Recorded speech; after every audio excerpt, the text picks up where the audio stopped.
اب قرآن مجید ہمیں بتاتا ہے کہ کامیابی کا یہ تصور ہے اصل، لیکن دوسری طرف بتایا کہ جن لوگوں نے دنیا میں کامیابی کے تصورات اور معیار قائم کر لیے تھے ان کا انجام کیا ہوا۔ فرعون نے کہا تھا کہ دیکھو یار یہ موسیٰ تمہیں جنت کی باتیں کرتا ہے اور کہتا ہے کہ وہاں جنت میں باغات ہوں گے، نیچے نہریں چل رہی ہوں گی۔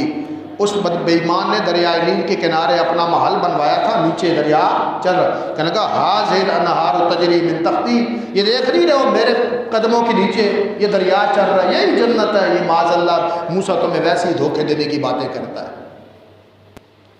الیس لی ملک مصر وہذہ الانہار تجری من تحتی، کیا مصر کا حکمران میں نہیں ہوں اور یہ میرے محل کے نیچے جنت کی یہ نہریں نہیں چل رہی، یہی جنت ہے۔ اللہ اکبر۔ اور یہ دعویٰ کرتا تھا ما علمت لکم من الہ غیری، او مصر کے لوگوں میں اپنے سوا تمہارا کوئی خدا نہیں سمجھتا، میرے علاوہ تو کوئی خدا نہیں ہے، معاذ اللہ انا ربکم الاعلی، میں سب سے بڑا رب ہوں۔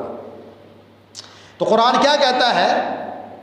حکمران تھا، لیڈر تھا، سارے مصر کی طاقت اس کے پاس تھی، بڑا کامیاب، لوگ سمجھتے تھے بڑا سکسیسفل انسان ہے۔ اللہ نے کیا کہا؟ فَأَخَذَهُ اللَّهُ نَكَالَ الْآخِرَةِ وَالْأُولَىٰ، ہم نے فرعون کو پکڑا اور اس دور کے لوگوں اور بعد میں قیامت تک آنے والوں کے لیے اسے نشان عبرت بنا دیا۔ اللہ اکبر۔ جب ڈوبنے لگا نا دریا میں، حضرت موسیٰ کا لشکر اللہ نے نکال دیا، فَقُلْنَا اضْرِب بِعَصَاكَ الْبَحْرَ، اللہ نے یہ سمندر میں بھی رستے بنا دیے، اور اسی دریا کے اندر حضرت موسیٰ کے لیے راستے خشک ہو گئے، اور اسی پر جب چلتے چلتے فرعون نے کہا اے نکل گیا تو پھر میں نے کون روک سکتا ہے؟ اگر یہ نکل گیا تو میں بھی نکل جاؤں گا، پاؤ گھوڑے اپنے دریا کے اندر، جیسے دریا کے درمیان میں گئے اللہ نے کہا مل جا آپس میں، غرق ہونے لگا۔ تو جب غرق ہونے لگا نا تو کہنے قال آمنت انہ لا الہ الا الذی آمنت بہ بنو اسرائیل، کہ میں موسیٰ علیہ السلام اور بنی اسرائیل کے رب پر ایمان لائے۔ اللہ نے کہا آلآن وقد عصیت قبل، اب تجھے سمجھ آئی ہے، اس سے پہلے تو بڑا باغی اور بدمعاش بنا کر رہا تھا۔ فَالْيَوْمَ نُنَجِّيكَ بِبَدَنِكَ لِتَكُونَ لِمَنْ خَلْفَكَ آیَةً، آج ہم تیرے بدن کو بچا کے رکھیں گے تاکہ بعد میں آنے والوں کے لیے سبق ہو کہ جو خدا سے بغاوت کرتا ہے خدا اس کا انجام کیسے کرتا ہے۔ اللہ اکبر۔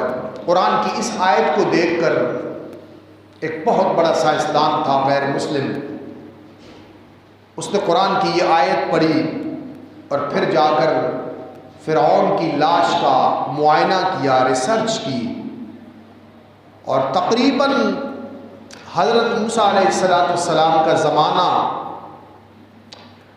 آپ اندازہ لگائیں تقریباً 3500 کا فاصلہ ہے آج سے، 3.5، لیکن آج بھی جنگ عظیم ہوئی، اول دوم، سیلاب آئے، آندھی آئے، طوفان آئے، لیکن فرعون کی لاش کو اللہ نے آج بھی محفوظ کر کے رکھا۔